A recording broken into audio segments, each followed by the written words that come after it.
Today, we're embarking on a truly unique journey. We're doing a deep dive into excerpts from a captivating Bengali narrative.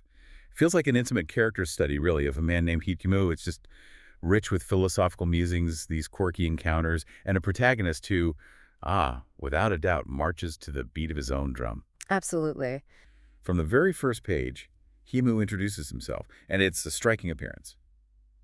A beard, a mustache, and this bright yellow Punjabi that's a traditional tunic, right? Yeah, Often quite vibrant. that's right. And almost immediately he's mistaken for someone else, a guy named Tutul. And what's utterly fascinating here, I think, is how he just embraces this mistaken identity. He doesn't correct them. Not at all. He's calmly questioned by this middle-aged woman and her daughter who are completely convinced he's Tutul. They're looking at his appearance, even his walking style, apparently. He does try to subtly hint he's not the guy, but it just doesn't work. So he fails to correct them. Yeah.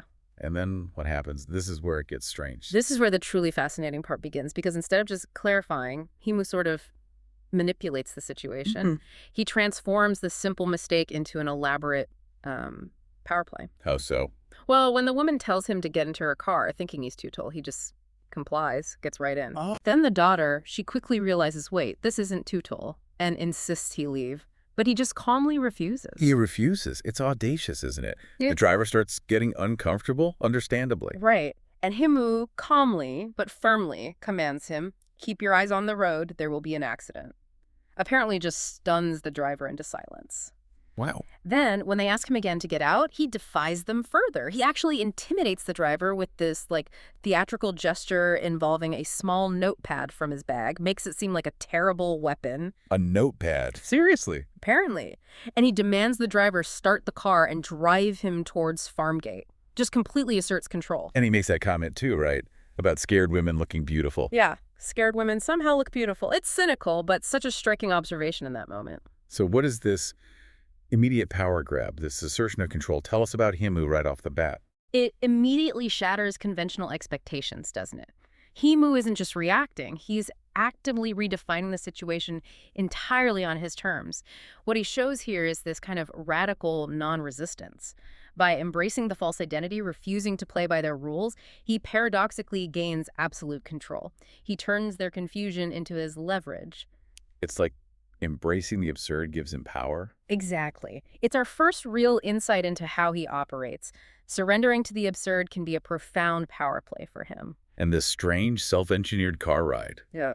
It predictably lands Himu in a police station. Predictably, yes. The woman's daughter, it turns out she's the daughter of a Justice M. Sopan, so she accuses Himu of intimidation, hooliganism, the whole 9 yards. So they search him. What do they find? The police sergeant orders a search of his bag, yeah. But it reveals almost nothing incriminating, just a notebook, some pens, a broken pencil, and a packet of chips. Chips. So not exactly a hardened criminal. Hardly. Initially, Himu seems genuinely shocked when the sergeant addresses him really informally, like, "Hi, what's your name?" Very dismissive. And how does he respond? Does he finally tell them who he is? Nope. His eventual response is just to calmly state his name is Tutul, which, of course, the sergeant dismisses as a fake name. He's sticking with Tutul. He is. It further solidifies this playful defiance. But what's really revealing here is the notebook. It wasn't just paper. It becomes this symbolic prop in his whole charade. Right, the notebook. He uses it, doesn't he? Oh, absolutely. He launches into this elaborate, almost theatrical description of his freelance journalism for the officer in charge. He even claims he's working on a feature about a police sergeant's daily life. No way. Yes, and he mock-seriously mentions the sergeant's habit of smoking 3 packs of Benson and Hedges cigarettes a day to relieve tension. He brings up the cigarettes. That's bold. Incredibly bold, he playfully suggests that the high costs something like 6,300 taka a month, and for our listeners, the taka is the Bengali currency. Well, it raises serious questions about the sergeant's salary. Yeah, I bet that went down well. Well, amazingly, that's the precise moment the officer in charge's whole tone shifts. He starts addressing Himu respectfully, using apni, which is the formal you in Bengali. Just like that. For mentioning the cigarette. Just like that. And Himu has this inner thought about gaining social acceptance, hoping maybe he'll get offered tea and cigarettes now. It just reveals his sharp cunning, you know? He knows exactly which buttons to push. He really does. Then comes his humorous, almost cynical confession. He says he was attempting to kidnap the justice's wife and daughter from their car, comparing it to frying fish in the mother's oil. A very Bengali idiom, essentially meaning using someone's own resources against them. It's pure Himu, isn't it? That mix of truth, lies, and just audacious wit. Totally. He even asks for tea, only to get the very dry response, "This is not a restaurant." Huh. But the notebook, what was the final reveal there? Ah, the genius move. His final reveal is that the notebook is actually his poetry notebook, though he quickly adds that police never melt for poets. So he plays the sensitive artist card at the end. Exactly. This whole interaction with authority, it just shows his profound ability to deflect, to disarm. He uses wit, psychological insight. He keeps everyone completely off balance. It's in these moments of chaos, though, like being in a police station, that we see this other side of Himu, his remarkable capacity for internal retreat. Ah, yes, the Moyurakkhi River. The Moyurakkhi River, he can access this place, this river, just by thinking about it. It's not just daydreaming. It seems much deeper. It's presented as a profound inner sanctuary, yeah. And it's rooted in this specific childhood anecdote involving his strict geography teacher, Majashire. Tell us about that. Well, Himu was punished. Apparently, Majashire had these very unique theatrical slaps called ram chop and sham chop. Okay. Sounds painful. Right. He was punished for naming a river called Aryalka instead of a beautiful one. He cried and tearfully just blurted out Moyurakkhi as a beautiful river name, even though he had no idea if it actually existed. He just made it up. Seems like it. But Majashir, despite his strictness, accepted it. He called it his river. That's unexpectedly kind. It is, and it becomes significant later. Years later, Majashir is dying from cancer, and his dying wish is apparently to see Himu. He proclaims, "This boy has a river. Its name is Moyurakkhi." Wow. So the teacher Remembered and validated it. Himi describes his first dream of the Moyurakkhi after that. A small river, clear water, you can see the sand at the bottom, lush green grass on the banks, a big pakur tree, a sad dove cooing. It sounds idyllic, almost too perfect. It does. There's even a fleeting image of a girl running by the river in that dream. So the key thing is he can conjure this place up willingly. That's what he claims. He can bring out this river anytime, anywhere, just by sitting quietly, no need to close his eyes, no real effort. He finds solace there, passes hours by its banks. He describes sitting with his feet in its icy water, feeling refreshed. It even brings tears to his eyes sometimes. So it's more than just imagination. It's a real emotional, maybe even physical experience for him. It seems to be. The Moyurakkhi River is clearly a testament to the power of imagination and memory. It's his ultimate inner sanctuary. It's a place of comfort, escape, clearly developed from a difficult childhood experience, but also validated by that teacher's unexpected acceptance. That ability to just mentally transport himself. It shows a deep need for inner peace, doesn't it? And a really unique way of processing the world. Definitely. It really underscores how deeply those early experiences can shape our psychological defenses, our pathways to finding solace, you know? So back to the real world. Yeah. He gets released from the police station thanks to a call from the justice's daughter, Mira, interestingly enough. Yes, that connection starts there. And he goes to his aunt's house, Chupu's house. Here we see another side. His influence on his family, especially his cousin Badal. Right. Chupu, the aunt, is initially angry because Himu's late. The family's gathering for another cousin, Ronek's, engagement. And there's a bit of family drama. A bit, yeah. Ronek's fiancé is a marine engineer who's apparently quite short, and it becomes a running joke. Himu jumps in with this philosophical, take short, men are intelligent, tall men less so, which visibly annoys Chupu because her husband is tall. Huh. Stirring the pot as usual. Always. But then he offers this immediate, totally unconventional solution to Ronek's problem. Her fiancé keeps calling late. Himu just says, simple, just marry them today. Marry them today. Just like that. Just like that. And surprisingly, Chupu finds the idea appealing, despite how absurd it sounds. He has this way of making the absurd seem logical, doesn't he? He does. And he also makes this prediction about Ronek and her fiancé holding hands on the beach under the moonlight, which again reinforces this idea in the family that he has some kind of supernatural powers. But the really profound impact is on the cousin, Badal. Yes, Badal. He profoundly admires Himu. To the point of imitation, he grows a beard and mustache like Himu, buys a yellow Punjabi just because Himu wears one. That's intense admiration. It is.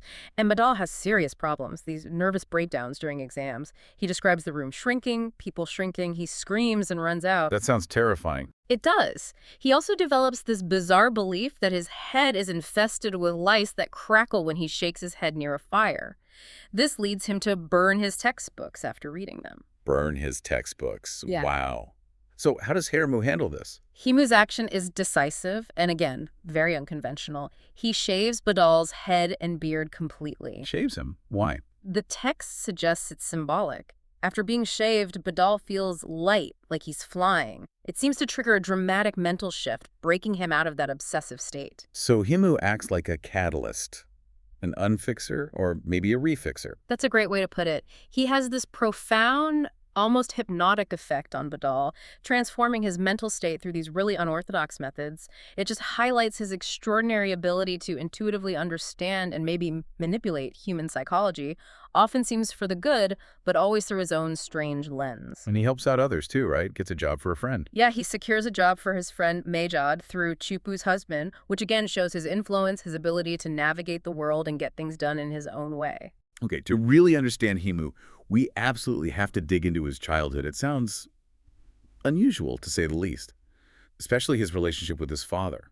Unusual is putting it mildly. His father seems to have deliberately instilled in him this philosophy of extreme detachment. How so? What was it like? Well, his mother died during his birth. His father raised him alone until he himself died when Himu was just 9. 9 years old. Yeah. And his father, who the narrator outright calls crazy, named him Himalaya, Himu for short. The idea was it would give him a heart as big as the Himalayas. A big heart through. What? Naming him that. It seems part of a larger stranger plan. The name itself caused problems. The school headmaster refused to admit him, accusing the father of lying about the name. Because it's such an unusual name. Exactly. And the father kept these detailed notebooks filled with pages on really trivial matters. It suggests this intense, research-oriented nature. Research on... It seems like research on life, on Himu himself, because this is where it gets truly unsettling. The father conducted these strange, almost brutal experiments on young Himu. Experiments? What kind of experiments? He'd buy Himu a favorite toy, something he really loved. Then he'd immediately smash it with a hammer right in front of him to teach him detachment. Smash his favorite toy. That's cool. It's incredibly cruel. Another time, he brought home a beautiful parrot. Himu probably got attached to it. Then the father strangled it in front of him. Strangled the parrot? Why? To teach him, apparently, that death is the ultimate truth. This is.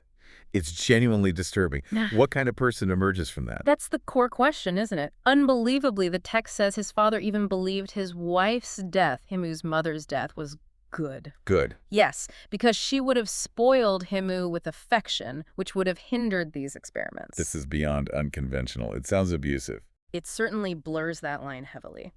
On his deathbed, the father's final words to Himu were, "Avoid high aspirations, embrace joy, and remember that everything he did, all these actions, were for you, Himu." For him. How could smashing toys and killing pets be for him? It's the father's warped logic of creating this detached being.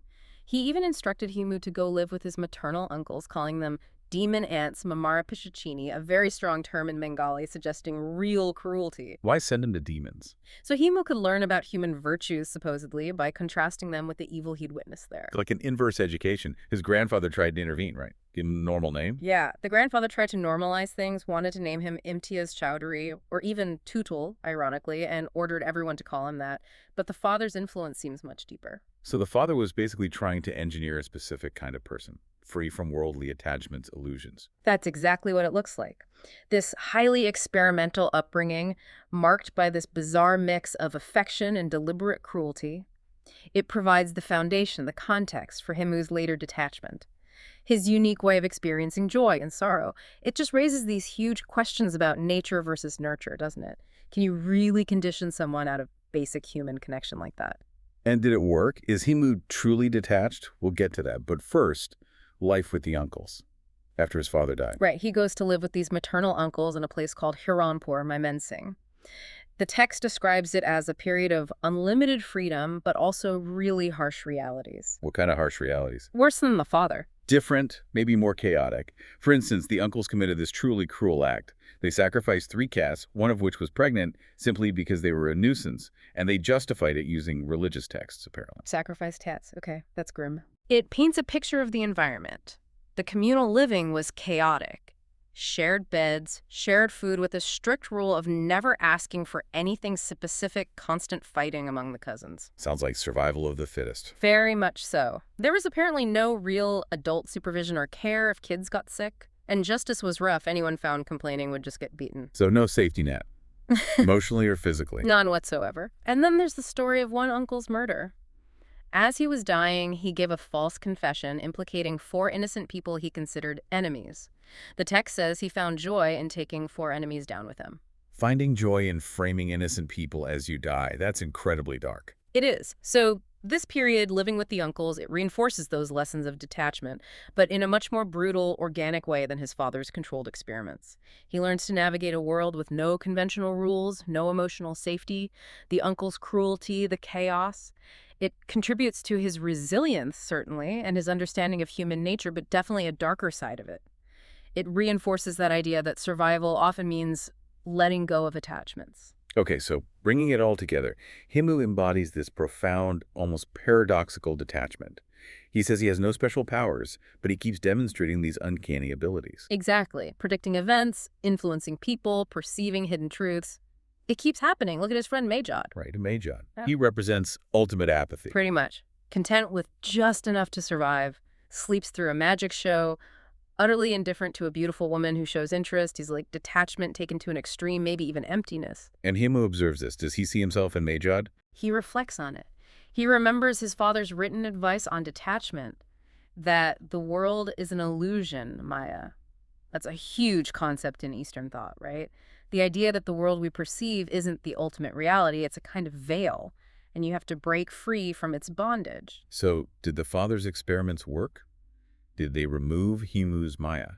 Himu himself questions it. He notes his own affection for Mijad, suggesting he's not entirely free of attachment. Maybe his detachment isn't an absence of feeling, but a kind of heightened awareness of emotional strings. Allowing him to play them, perhaps. Precisely. Like an instrument, his supernatural abilities might be less magic and more a masterclass in psychological chess, honed by that radical education in dispassion. Like knowing about the scar on the real Toodle's forehead? How could he know that? Exactly. Or predicting Ronik and her fiancé on the beach, calming Badal's breakdown.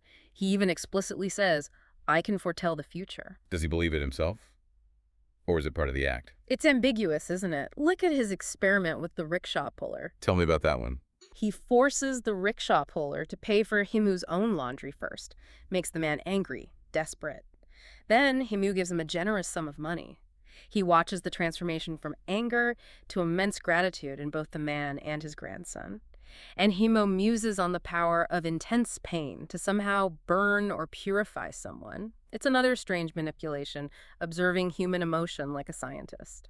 And how does he see himself in all this? He's quite self-aware in a way.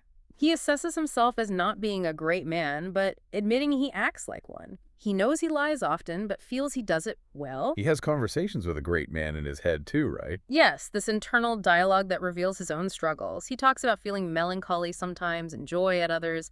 It suggests detachment isn't some state of perpetual bliss for him, but a constant, complex internal negotiation. So his detachment isn't apathy, it's more like a tool, a way of engaging. I think that's right. It's an extraordinary ability to observe and manipulate human emotions and situations.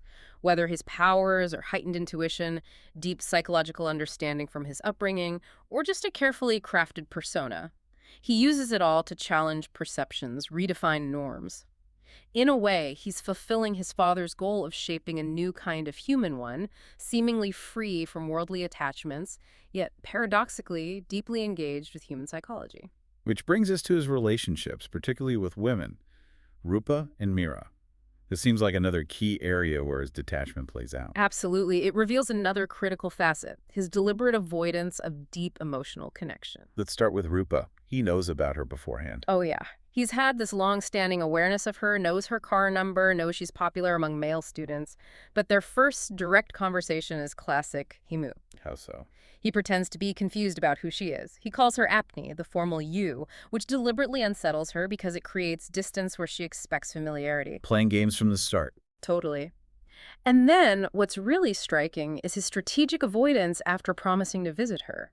He explicitly states, one should never get too close to people one loves. That's quite a statement. So he sets up expectations. He does. He gives her these very specific instructions: Hmm. wear a blue sari, open the gate for him when he visits at a certain time, creates this whole romantic setup. My bad. He just doesn't show up, conspicuously doesn't fulfill the promise. That's a deliberately cruel, in a way.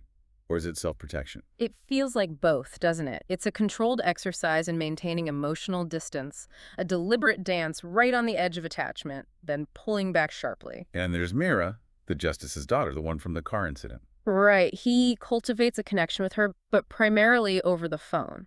Why the phone? He claims his love for phone calls stems from a desire to avoid face-to-face encounters. Why? To prevent Maya attachment. He explicitly links it back to that core concept. He's very conscious of avoiding attachment. Extremely. Yet, Mira develops this surprising connection to him. Her mother even buys him a Punjabi shirt. Mira memorizes a poem he claimed was his. Turns out it was actually by a famous poet, Amiya Chakravarti. So he's lying to her too, but she's still drawn in. Yes. He playfully denies having supernatural powers to her, but then subtly hints at them, mentioning he knew about Tutul's scar, pretending to know the color of the sari she's wearing during a call. Keeping her intrigued, off balance. Exactly. And the result? Mira eventually develops a preference for Himu over her actual fiancé, Tutul. So his methods, however strange, actually work in creating attraction, even if he avoids commitment. It seems so. His romantic interactions are really a masterclass in controlled detachment.